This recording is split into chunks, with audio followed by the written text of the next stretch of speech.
আসসালামু আলাইকুম বন্ধুরা, তোমরা কেমন আছো? আশা করি তোমরা খুব খুব খুব ভালো আছো। হাসিনাজ লাইফস্টাইলে তোমাদের সকলকে স্বাগত, শুভেচ্ছা জানাই। আজকে তোমাদের সামনে একটা গোপাল ভাঁড়ের গল্প পড়ে শোনাবো।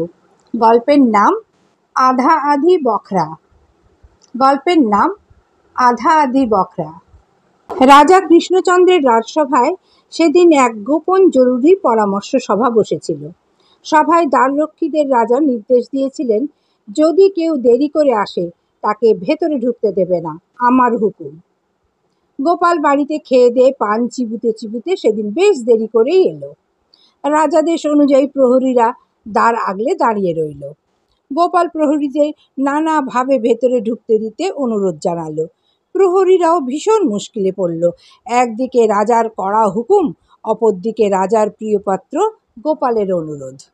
প্রহরীদের অবস্থা বুঝে গোপাল তাদের বলল, আমাকে ভেতরে ঢুকতে দাও, আমি আজ যা বকশিস পাবো তার আধা আধি ভাগ অবশ্যই তোমাদের দেব। একে গোপাল রাজার প্রিয়পাত্র, তার উপর বকশিসের লোভ। প্রহরীরা শেষ পর্যন্ত গোপালকে ভেতরে ঢুকতে দিতে রাজি হলো। গোপাল দেরি করে সবাই ঢুকতেই রাজা ভীষণ চটে গিয়েছিলেন। সবার কাজ শেষ হতেই রাজা একজন প্রহরীকে ডেকে বললেন, গোপালকে 100 ঘা বেত লাগাও। সেই প্রহরীটি দ্বারে দাঁড়িয়েছিল। গোপাল প্রহরীটিকে বলল, আমি এ সভায় ঢুকবার সময়ই তোমার সঙ্গে আধা আধি বখরা করে ঢুকেছি। আগে 50 ঘা বেত তোমরা নিজেরাই নিজেদের লাগাও, তারপরের 50 ঘা আমার। গোপালের কথা শুনে রাজা প্রহরীকে বললেন, কি ব্যাপার বলো তো?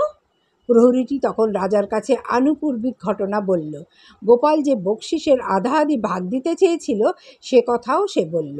সব শুনে রাজা তার আদেশ প্রত্যাহার করে নিলেন। বন্ধুরা, তোমাদের যদি গল্পটা ভালো লেগে থাকে তাহলে লাইক, কমেন্ট, শেয়ার করো। নতুন হলে সাবস্ক্রাইব করতে কিন্তু ভুলো না। পাশে থেকো। তোমাদেরকে অফুরন্ত স্নেহ, ভালোবাসা, শ্রদ্ধা জানিয়ে এখানেই শেষ করছি। আল্লাহ হাফিজ।